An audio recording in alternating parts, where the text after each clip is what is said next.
컴퓨터가 왔다 갔다 하니까 저희가 헷갈리는 것 같습니다. 컴퓨터 화면의 접촉 불량이 아니라 저 기계의 접촉 불량이라 저거를 뺐다 꽂으면 됩니다.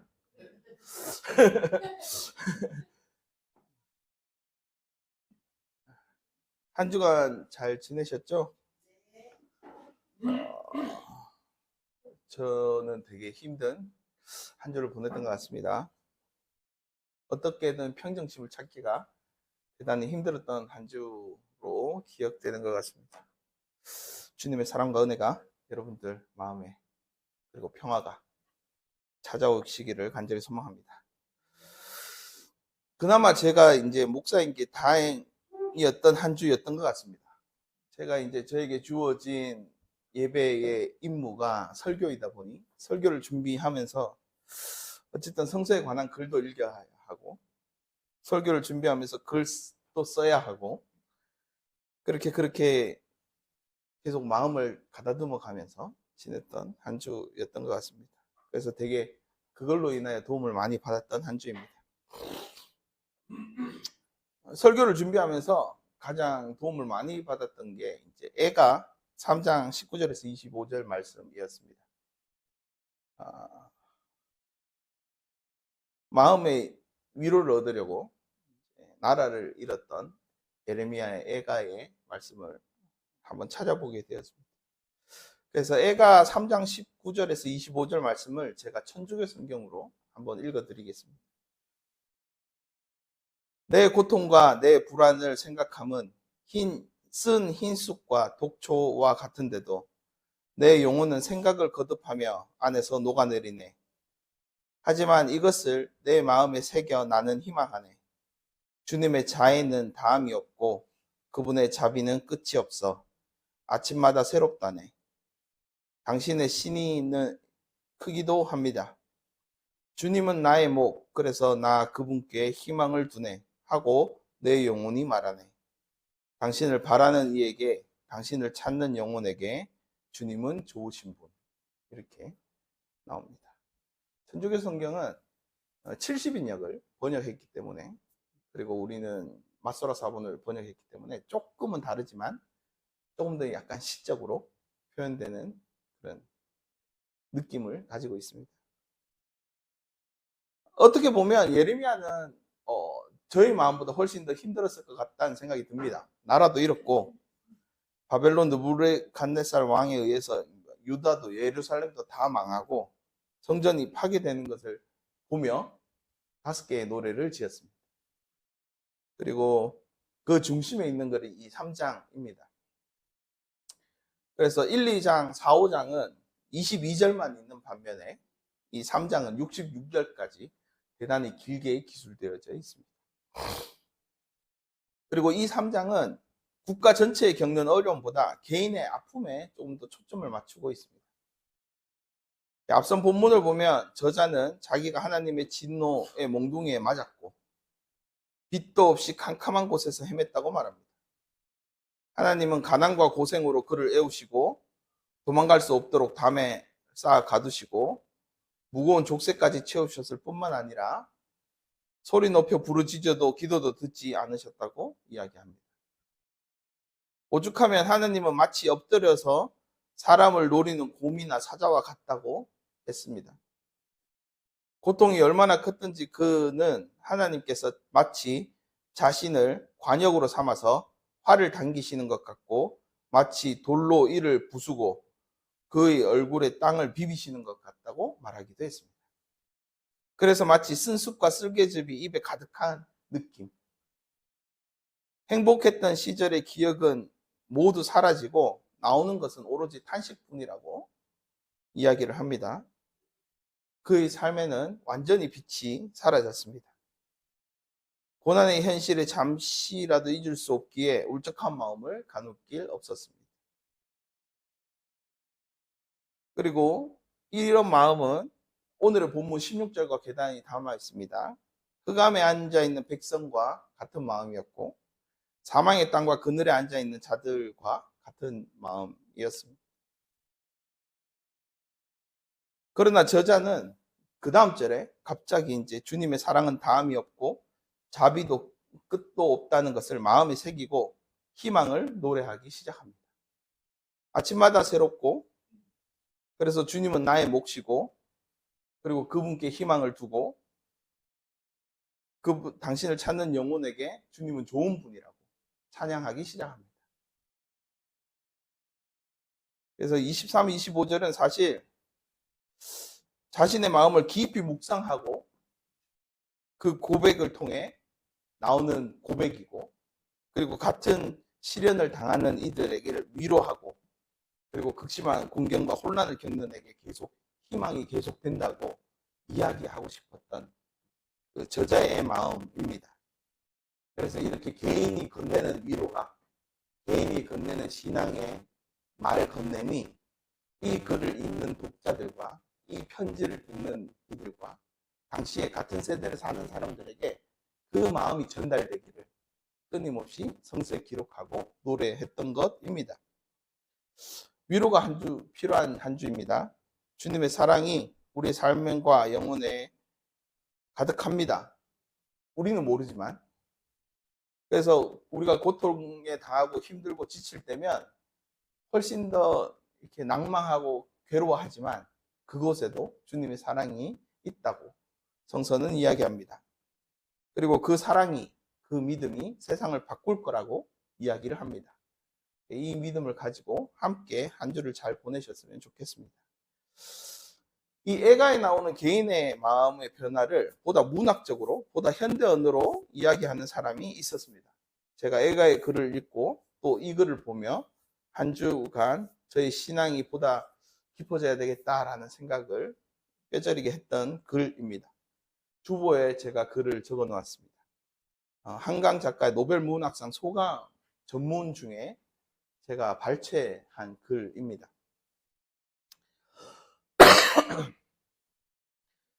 최자 뒤쪽 표지에는 1979년이라는 연도와 내 이름이 내지는 모두 8편의 시들이 표지 제목과 같은 연필 필적으로 또박또박 적혀 있었다. 페이지 하단마다 각기 다른 날짜들이 시간순으로 기입되어 있었다. 8살 아이답게 천진하고 서툰 문장들 사이에 4월의 날짜가 적힌 시 한 편이 눈에 들어왔다. 다음에 2행짜리 연들로 시작되는 시였다. 사랑이란 어디 있을까? 팔딱팔딱 뛰는 나의 가슴 속에 있지. 사랑이란 무엇일까? 우리 가슴과 연결해주는 금실이지. 중략하고 인간성의 가장 어두운 부분들을 지속적으로 접하며 오래전에 금이 같다고 생각했던 인간성에 대해 믿음이 마저 깨어지고 부서지는 경험을 했기 때문이다. 이 소설을 쓰는 일을 더 이상 진척할 수 없었다고 거의 체념하였을 때 한 젊은 야학 교사의 일기를 읽었다. 1980년 5월 당시 광주에서 군인들이 잠시 물러간 뒤 열흘 동안 이루어졌던 식민자치의 절대 공동체에 참여했으며 군인들이 되돌아오기로 예고된 새벽까지 도청 옆 YMCA에 남아있다 살해되었던 수줍은 성격의 조용한 사람이었다는 박용준은 마지막 밤에 이렇게 썼다. 하나님, 왜 저에게 양심이 있어 이렇게 저를 찌르고 아프게 하는 것입니까? 저는 살고 싶습니다. 그 문장을 읽는 순간 이 소설이 어느 쪽으로 가야 하는지 벼락처럼 알게 되었다. 두 개의 질문을 이렇게 거꾸로 뒤집어야 한다는 것도 깨닫게 되었다. 중략. 그렇게 소년이 온다를 완성해 마침내 출간한 2014년 봄, 나를 놀라게 한 것은 독자들이 이 소설을 읽으며 느꼈다고 고백해온 고통이었다. 내가 이 소설을 쓰는 과정에서 느낀 고통과 그 책을 읽는 사람들이 느꼈다고 말하는 고통이 연결되어 있다는 사실에 대해 나는 생각해야만 했다. 그 고통의 이유는 무엇일까? 우리는 인간성을 믿고자 하기에 그 믿음이 흔들릴 때 자신이 파괴되는 것을 느끼는 것일까? 우리는 인간을 사랑하고자 하기에 그 사랑이 부서질 때 고통을 느끼는 것일까? 사랑에서 고통이 생겨나고 어떤 고통은 사랑의 증거일 것일까? 저는 이 글을 읽으며 자신의 내면을 깊이 묵상한 후 적절한 질문들을 하면서 글로 정말 잘 묘사하고 있다고 느꼈습니다. 자신의 내면을, 마음을, 생각을 글로 꺼내고 사람들로 하여금 같은 마음, 같은 내면을 느끼게 해준 것에 참으로 감사를 했습니다. 제가 보던 애가와 매우 닮아 있었습니다. 그녀의 개인적인 내면 세계에 대해 깊이 고민하고 그것을 사람들에게 나누는 것을 보면서 참으로 엄청난 위로를 받았습니다. 그리고 자기 안에 그리고 삶 속에 감추어진 보화, 하나님의 빛을 자신의 언어로, 자신의 마음으로 세상에 비추인 것 같아서 너무나 눈부시고 아름답다고 느꼈습니다. 가장 감사한 것은 우리 생에, 우리 마음에, 마음판에 새긴 아름다운 예수 그리스도의 마음을 찾아내어 꺼내어 준 것에 대단히 감사했습니다. 물론 그녀는 기독교인이 아닙니다. 그저 제가 그렇게 느꼈다는 것입니다. 주보에 있는 마지막 질문들을 묵상했습니다. 그리고 그렇지, 저것이 우리가 가야 할 좁은 길이지 라고 생각을 했습니다. 어떤 대상을 사랑하려고 할 때 그 존재 자체를 받아들인 것은 참으로 고통스러운 일입니다. 그리스도께서 지으신 사람, 하나님께서 지으신 사람이라고 생각하는 것을 송두리째 흔드는 이들이 있다면 하나님 형상으로 우리가 지원받았다는 그 믿음 자체가 송두리째 흔들릴 때가 대단히 많습니다. 그리고 이런 경험이 길어지면 길어질수록 사람 자체에 대한 부정적인 생각이 우리는 늘어갑니다. 그럴 때 한강 작가는 자신의 어린 시절에 사용했던 언어들을 붙들고 그 아름다운 것들을 끄집어내고 그것들을 연결시켜서 다시금 삶의 가장 중요한 것들을 엮어서 더욱에 강력하게 만드는 것을 봅니다. 그리고 우리는 성서를 보고 예수 그리스도를 보면서 우리 안에, 우리 마음판에 새긴 그리스도의 사랑을 끄집어내고 그것을 다시금 다른 삶들과 연결시켜서 더욱 강하게 만들어야 된다고 생각합니다. 이 두 가지가 오버랩되면서 정말 저는 마음에 깊은 울림이 있었습니다. 주보에는 없지만 그녀의 소감문 마지막에 이런 글이 있습니다. 정말 나는 1024년 봄 소년이 온다를 출간하고 난 뒤에야 처음으로 사랑에 대해, 우리를 연결하는 고통에 대해 질문했던 것일까? 첫 소설부터 최근 소설까지 어쩌면 내 모든 질문들의 가장 깊은 겹은 언제나 사랑을 향하고 있었던 것이 아닐까? 그것이 내 삶의 가장 오래고 근원적인 배움이었던 것이 아닐까? 배움은 배경음입니다. 사랑은 나의 심장이라는 개인적인 장소에 위치한다고 1979년 4월의 아이는 썼다. 팔딱팔딱 뛰는 나의 가슴 속에 있지. 그 사랑의 정체에 대해서는 이렇게 대답했다. 우리의 가슴 사이에 연결해주는 금실이지.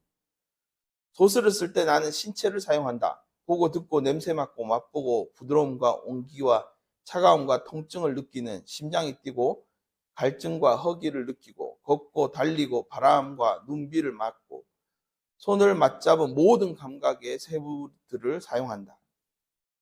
필면하는 존재로서 따뜻한 피가 흐르는 몸을 가진 내가 느끼는 그 생생한 감각들을 전류처럼 문장들에 불어넣으려고 하고 그 전류가 읽는 사람들에게 전달되는 것을 느낄 때면 놀랍고 감동한다. 언어가 우리를 잇는 실이라는 것을 생명의 빛과 전류가 흐르는 그 실에 나의 질문들이 접속하고 있다는 사실을 실감하는 순간에 그 실에 연결되어 주었고 연결되어 줄 모든 분들에게 마음 깊은 감사의 인사를 드린다. 저는 여기서 사랑이 생명이라는 것을 느꼈습니다. 모든 생명을 연결해 주는 빛, 그것이 사랑이라는 것을 깨달았습니다. 한강처럼 아름답게 글을 쓸 수는 없지만 그녀가 느낀 것과 내가 느낀 것이 또 다를 수도 있지만 성서에서 그리스도의 사랑이 나의 배움이라는 것을 느꼈습니다. 여전히 그리스도의 사랑이 나의 삶에 풍성하게 울리는 배경음처럼 다시금 나의 삶에 느껴졌습니다. 절망하고 있는 나에게 위로를 건네는 그리스도가 부르는 아름다움, 음악이라는 것을 제가 한번 느꼈습니다. 그리고 나뿐만 아니라 내 주변의 모든 생명들이 들려주는 이야기가 바로 그리스도의 사랑을 경험한 풍성한 하모니임을, 보다 깊은 곳에서는 그리스도의 사랑 자체가 내는 의미 아닐까 생각했습니다. 그리고 각 생명마다 연결해주는 금실이 바로 사랑이라고 느꼈습니다. 그 실은 하나님으로부터 연결된 마치 탯줄과 같은 것으로 나와서 우리는 사랑할 수 있는 힘을 공급받고 비로소 서로 사랑할 수 있는, 그리고 사랑으로 연결되어져 있음을 느끼게 됩니다. 하나님을 사랑하고 내 이웃을 내 몸과 같이 사랑하라 하는 말씀이 마치 저에게 매일 울리는 배움과 같이 느껴졌습니다. 이 글을 읽기 전에는 대단히 부정적인 생각이 사로잡혀 있었습니다. 많은 기독교인들이 잃어버리고 있는 마음, 그래서 점점 부정되고 있는 마음이 바로 이웃 사랑이 아닐까 생각했습니다. 진리를 따라서 사는 것이 아니라 그저 시대의 흐름에 마냥 휩쓸려 흐르는 대로 살아가면서 점점 객체화되고 개인화되는 그리스도인들을 바라보았습니다. 그리고 그들이 점점 그냥 성서는 하나의 문장으로, 문구로, 하나의 스쳐가는 바람소리처럼 이야기하고 있는 것은 아닐까 생각했습니다. 그래서 제가 그리스도인들을 부정하고 한강 작가처럼 기독교인들의 가장 어두운 부분들을 지속적으로 접하면서 오래전에 그리스도에 대한 믿음, 하나님에 대한 믿음이 깨어지고 부서져서 내 고통과 내 불안을 마치 쓴쑥과 독초 같다고 스스로 생각했습니다. 또한 내 영혼은 이런 생각을 거듭하며 안에서 녹아내리고 있다고 생각했습니다. 그래서 항상 하나님이 내 눈에 보이도록 이 땅의 역사에 개입하시기를 간절히 소망했습니다. 타인이 참으로 선한 사람이라면, 보기에 아름다운 사람이라면 특별히 고통을 못 느끼겠지만, 그가 상종도 못할 인간이라면 나는 그 생명이 내는 음을 들을 수 있을까라는 생각을 했습니다. 너무나 무거운 짐처럼 느껴졌습니다. 그동안 우리끼리 아등바등거리고 하나님에 대한 경험을 토대로 걸어왔다고 믿었던 진리의 길, 율법의 길을 따르는 삶을 살아왔습니다. 우리의 생각, 우리의 이성 등 전 인격적으로 진리라고 따랐던 그 길에 사람들의 욕망으로 왜곡되고 지배 논리가 되고, 그것을 우리를 올가매고 우리를 숨쉴 수 없게 만들고 괴롭게 만들었습니다.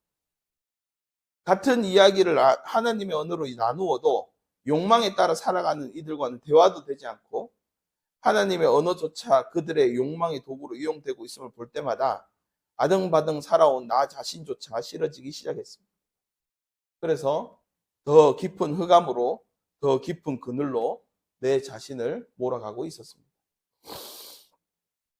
마치 예수님이 오시기 전 율법학자들과 바리새인들로 인하여 사람들의 숨도 못 쉴 정도로 올가매에 있는 상황이 여전히 이 시간에도 연출되는 것 같았습니다. 그리고 이때 이제 제가 목사이고 설교를 준비하는 사람이라는 것이 매우 도움이 되었습니다. 마음속에 내 영혼아 잠잠히 하나님만 바라며 나의 영혼이 그에게서 나는도다, 라는 문구가 떠오르면서 이제 자신의 생각을 잠깐 내려놓고 오늘의 주보의 글과 오늘의 본문을 묵상해 보려고 애쓰고 노력했습니다. 이런 마음으로 오늘의 본문을 묵상했던 것입니다. 이는 선지자 이사야를 통해서 하신 말씀을 이루려 하심이라 일렀으되, 스불론 땅과 납달리 땅과 요단강 저편의 해변 길과 이방의 갈릴리여, 흑암에 앉아있는 백성이 큰 빛을 보았고 사망의 땅과 그늘에 앉아있는 자들에게 큰 빛이 비추었도다 하였느니라. 그리고 오늘 이 본문은 저에게 이렇게 말합니다. 예수 그리스도의 오심은 이미 출애굽을 시작하면서 온 역사를 겪었던 이스라엘의 바램을 이루시려고 시작되었다. 어쩌면 창조 때부터 하나님께서 온 피조물과 함께 하시겠다는 선언을 하시면서부터 이루어져 있었다는 것을 보여주고자 시작된 일이었다. 이스라엘 백성뿐만 아니라 이방 땅에 있는 모든 자들에게, 특히 흑암에 앉아서 빛 한 조각조차 볼 수 없는 곳에서도 눈이 부실 정도의 큰 빛으로, 사망의 땅과 빛으로 나올 수 없는 그늘에 앉아야 있어야만 했던 얽매여 있던 자들에게 빛을 비추는 분으로 이 땅에 오셨다. 하나님의 사랑을 경험할 수 없는 이들에게 하나님께서 직접 찾아가서 자신과 연결하시기 위해 나타나셨다는 말씀이었습니다. 하나님의 언어는 세상에 흩어진 자들에게 따뜻하게 느끼게 만들고 밝고 희망차게 생각할 수 있도록 도우고, 그리스도라는 사람으로 오셔서 우리가 만지고 듣고 볼 수 있도록, 그래서 우리가 온몸으로 체험되도록 오셨다는 것이었습니다. 그래서 또 다른 성서 요한 1서 3장 18절이 생각이 났습니다. 자녀 여러분, 우리는 말로나 혀로만 사랑하지 말고 행함과 진실함으로 사랑합시다 라고 이야기한 것이 떠올랐습니다. 내가 아는 하나님, 나의 말, 나의 혀, 나의 생각이 아니라 바로 행함과 진실함이 하나님의 언어였구나 라는 것을 깊이 느끼게 되었습니다. 그래서 요한 1서는 다음 절에 이렇게 말합니다. 이렇게 함으로써 우리가 진리에서 났음을 우리가 알게 되고 하나님 앞에서 확신을 가지게 될 것입니다. 우리가 마음의 가책을 받는 일이 있을지라도 우리는 그렇게 될 것입니다. 하나님이 우리의 마음보다 크시고 또 모든 것을 아시기 때문입니다. 나의 생각이나 나의 마음이나 나의 내면에 느끼는 어떤 깨달음이나 이런 것이 하나님 언어가 나타난 것이 아니라 행함과 진실함을 통해서 비로소 우리가 진리에서 났음을 알게 된다는 것이고, 거기서 우리는 확신을 가지게 된다고 성서는 이야기를 합니다.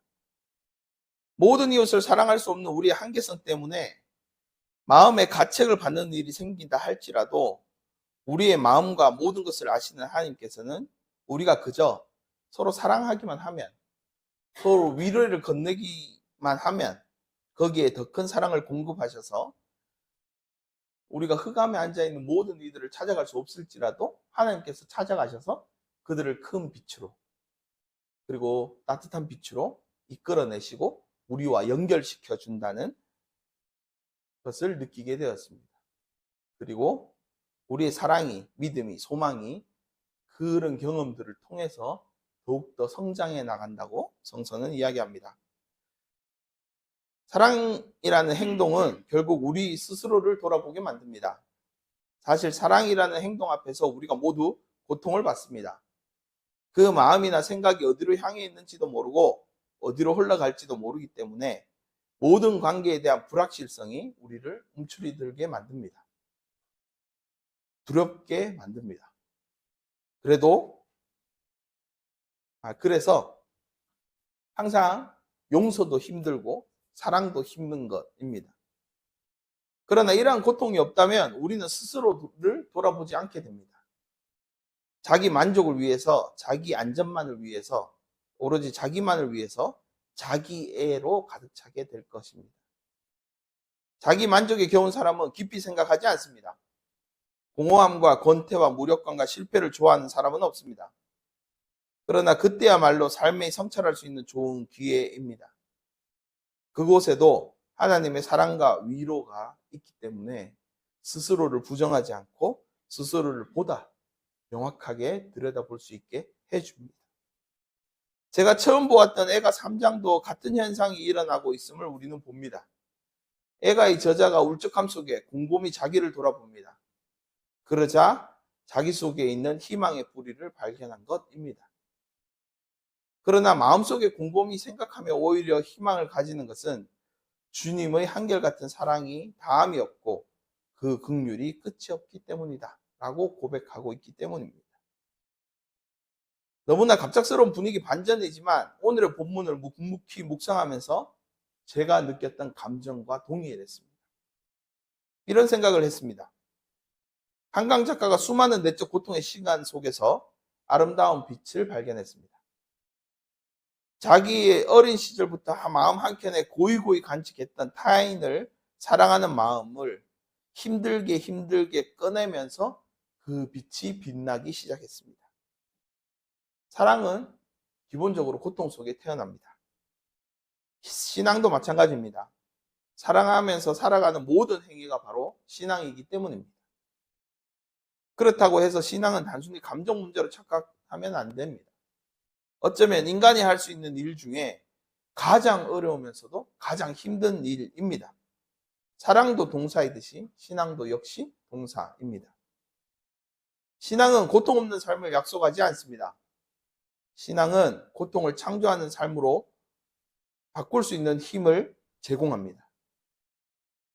물론 세상에서 우리의 이성으로 이해할 수도 납득할 수도 없는 일이 자주 벌어집니다. 하지만 하나님의 선하심을 신뢰하는 사람, 누군가로부터 사랑을 받고 있음을 확신하는 사람은 그 고통의 현실에 주저앉지 않습니다. 그 넘어진 자리에서 다시 일어나 높은 곳을 향하여 발돋움합니다. 하나님께서 주시는 현재의 위로가 있기 때문입니다. 이스라엘 역사 안에서 우리는 하나님의 사랑으로 인해 구원받는 구원의 역사를 봅니다. 비록 이스라엘의 죄 때문에 하나님과의 거리가 멀어졌지만 그 죄를 용서하시고 그 죄를 극복하시고 더 나은 이스라엘의 모습을 위해 이스라엘에게 건네는 위로와 안식이 이스라엘 스스로가 자기를 돌아보게 하고 더 나은 이스라엘을 꿈꿀 수 있게 해 주었습니다. 우리 신앙 속에서 이렇게 하나님의 위로와 손길이 항상 우리 곁에 있는 것입니다. 그래서 하나님께서 내가 너희의 세상 끝날까지 함께 하겠다라고 약속하신 것입니다. 한강 작가는 이 말을 조금 다르게 합니다. 과거가 현재를 도울 수 있을까? 죽은 자가 산 자를 구할 수 있을까? 이후 소설을 쓰는 동안 실제로 과거가 현재를 돕고 있다고, 죽은 자들이 산 자를 구하고 있다고 느낀 순간들이 있었다. 이따금 그 묘지에 다시 찾아갔는데 이상하게도 갈 때마다 날이 맑았다. 눈을 감으면 태양의 주황빛이 눈꺼풀 안쪽에 가득 찼다. 그것이 생명의 빛이라고 나는 느꼈다. 말할 수 없이 따뜻한 빛과 공기가 내 몸을 에워싸고 있었다고. 중략. 나는 소설의 한국어 제목 소년이 온다이다. 온다는 오다의 동사 현재형이다. 너라고 혹은 당신이라고 2인칭으로 불리던 순간 희끄무리한 어둠 속에서 깨어난 소년이 혼의 걸음걸이로 현재를 향하여 다가온다. 점점 더 가까이 걸어와 현재가 된다. 인간의 잔혹성과 존엄함이 극한의 형태로 동시에 존재했던 시공간을 광주라고 부를 때 광주는 더 이상 한 도시를 가르치는 고유명사가 아니라 보통명사가 된다는 것을 나는 이 책을 쓰는 동안 알게 되었다. 시간과 공간을 건너 계속해서 우리에게 되돌아오는 현재형이라는 것을 바로 지금 이 순간에. 한강 작가는 기독교인이 아닙니다만 그가 하는 표현은 지극히 기독교와 닮아 있습니다. 신앙은 언제나 현재형입니다. 그리스도께서 우리와 함께 세상 끝날까지 함께 하시겠다는 말씀, 과거의 시간에서 거슬러 올라와 현재를 향하여 다가오고 있습니다. 그리고 점점 걸어와 현재가 되었습니다.